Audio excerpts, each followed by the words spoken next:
Hai, Assalamualaikum dan salam sejahtera kepada Dr. Lucia dan rakan-rakan sekalian. Saya akan membentangkan tugasan satu iaitu penulisan laporan diri berdasarkan teori. Okey. Bagi yang pertama ialah pengenalan yang mana teori ekologi Bronfenbrenner ini telah menjelaskan bahawa perkembangan kanak-kanak adalah sebagai hasil interaksi antara alam persekitaran dan kanak-kanak tersebut. Dalam konteks ini, interaksi antara kanak-kanak dan persekitaran kanak-kanak itu dipercayai boleh mempengaruhi proses pertumbuhan dan perkembangan kanak-kanak. Merujuk kepada konsep di dalam teori ini, sama ada kita menyedarinya ataupun tidak, menurut Bronfenbrenner terdapat 5 sistem yang mempengaruhi perkembangan kanak-kanak, iaitu makrosistem, mikrosistem, ekosistem, makrosistem, dan kronosistem.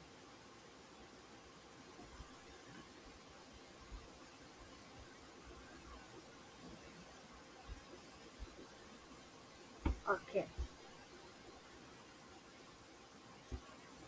Antara kesan utama yang mempengaruhi pendidikan saya sebagai seorang pelajar adalah yang pertama, persekitaran bersama ibu bapa, rakan, guru yang mana saya dibesarkan daripada keluarga yang sederhana dan merupakan anak ke-10 daripada 11 adik-beradik.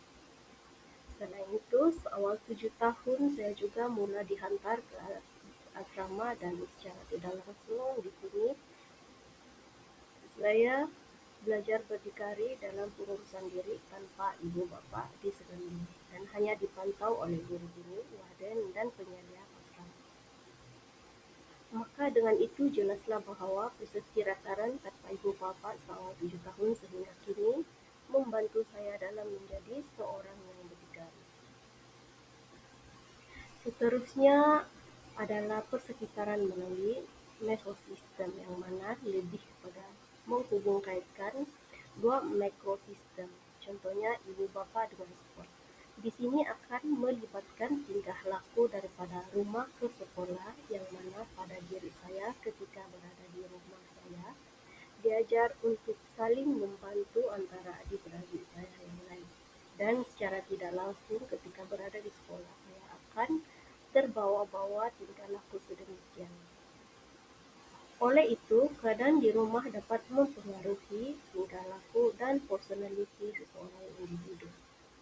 Bagi persekitaran melalui ekosistem pula yang mana merupakan pengalaman dengan persekitaran yang tidak melibatkan murid secara langsung tetapi memberi kesan yang positif.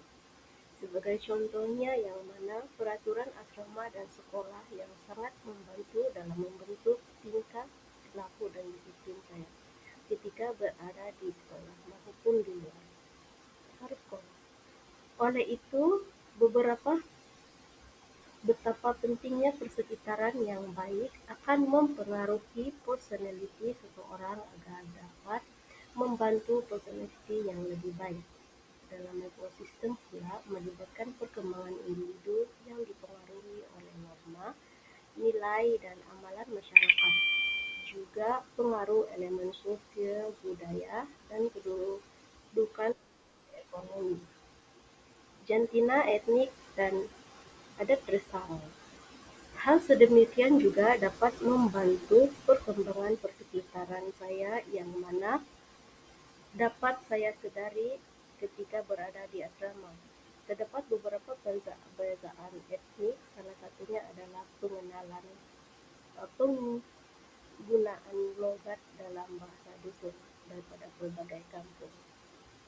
Dan ini secara tidak langsung dapat membantu perkembangan pemerolehan bahasa saya. Juga bahasa dusun adalah menjadi salah satu bahasa penghantar antara kami pada waktu itu.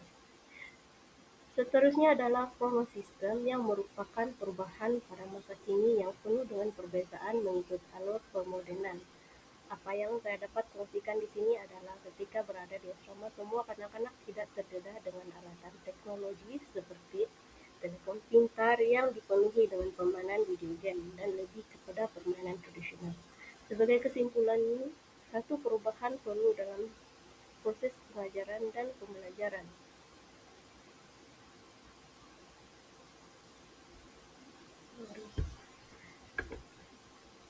Seterusnya adalah penutup. Sebagai kesimpulan, satu perubahan perlu dalam proses pengajaran dan pembelajaran yang lebih kreatif dan inovatif, juga persekitaran yang positif membuat generasi yang berkualitas. Seterusnya, persekitaran boleh mempengaruhi perkembangan dan pembelajaran seseorang individu.